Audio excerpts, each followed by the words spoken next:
거룩은 처참합니다. 흔히 생각하듯 마냥 아름답지 않습니다.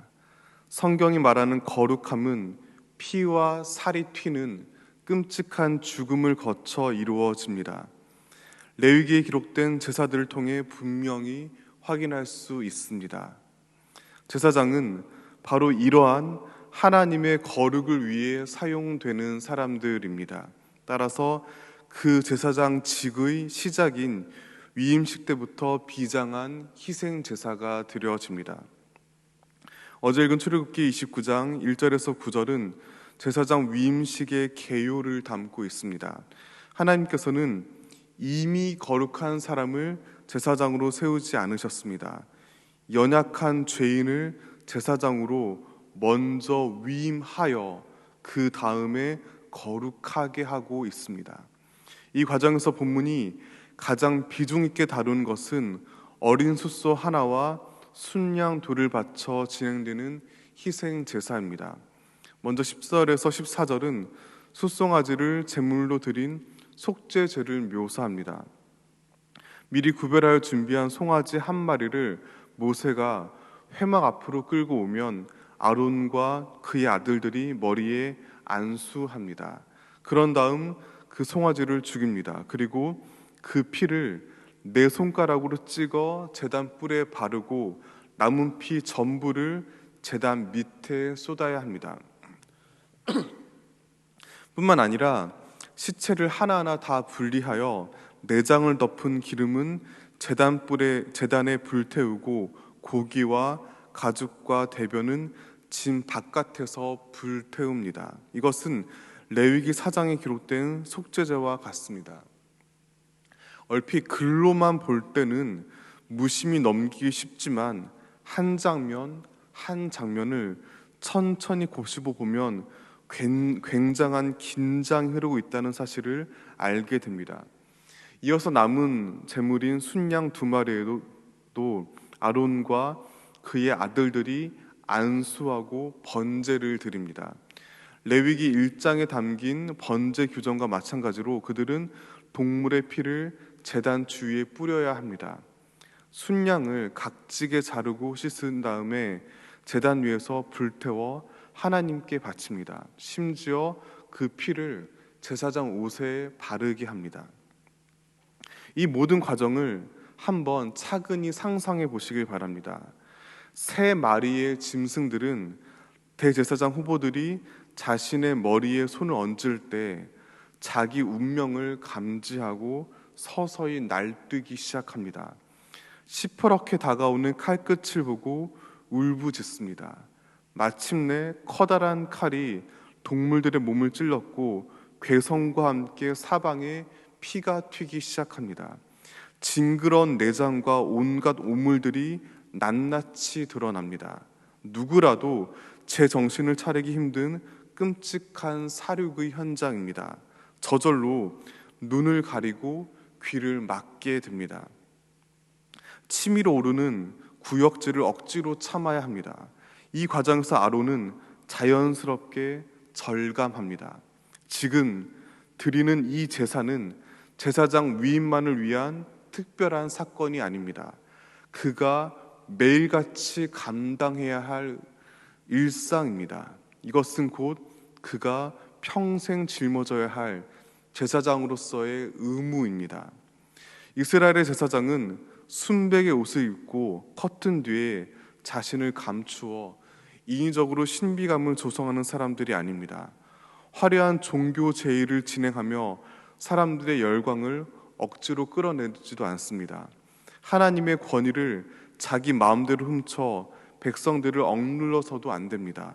그 대신 제사장은 제사를 통해 적나라하게 드러나는 처참한 죄의 현실 가운데로 자신을 내던지는 사람입니다.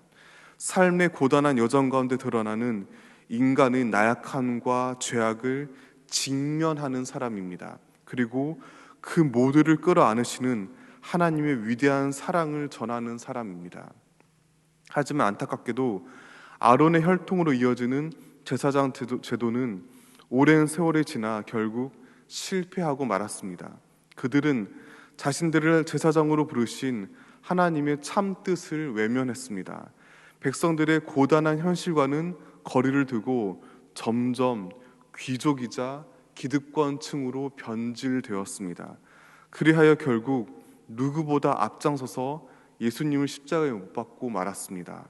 그러나 역설적으로 그 십자가를 통해 예수님은 영원한 대제사장이자 완전한 제물이 되어 온 세상을 구원하셨습니다.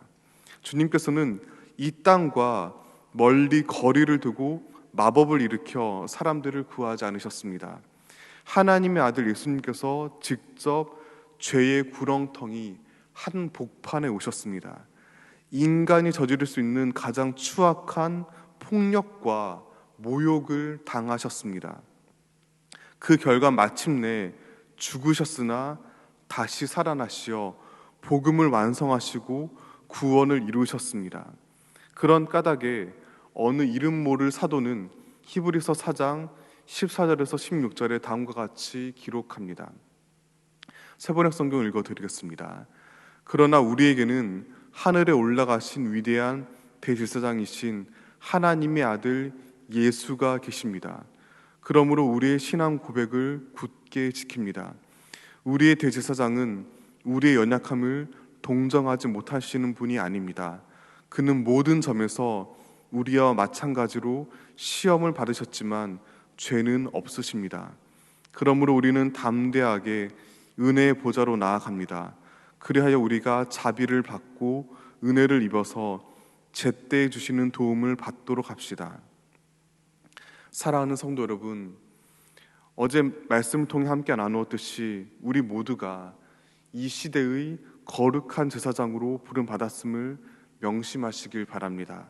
그렇다면 예수님을 본받아 진정한 제사장으로 살아가야 합니다. 일상 가운데 저마다의 속죄제와 번제를 드리며 제사장으로서의 정체성을 분명히 해야 합니다. 그것은 바로 나의 연약함과 더러움과 마주하는 것입니다. 지난주일 설교 말씀처럼 사람은 누구나 강함을 추구합니다. 그렇기에 다른 사람들에게 보이기 싫은 자신의 부족함을 억지로 감추려 합니다. 헛되고 헛된 명예와 지위로 애써 덮으려 합니다. 그러면서 점점 완고해지고 마침내 괴물로 변해버린 사람들을 주변에서 종종 발견하게 됩니다. 이것은 결코 제사장으로서의 바른 태도가 아닙니다. 너무나 아프고 괴롭지만 마치 자신의 죄로 말미암아 대신 희생당하는 동물의 모습을 지켜보듯이 그 울부짖음을 듣고 피를 뒤집어 쓰듯이 여러 죄악으로 눅눅해진 나의 내면을 바라보아야 합니다.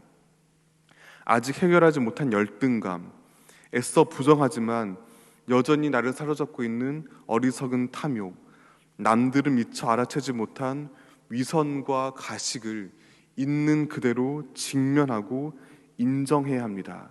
그리고 그 모두를 넉넉히 품으시는 하나님의 은혜를 잊지 마시길 바랍니다.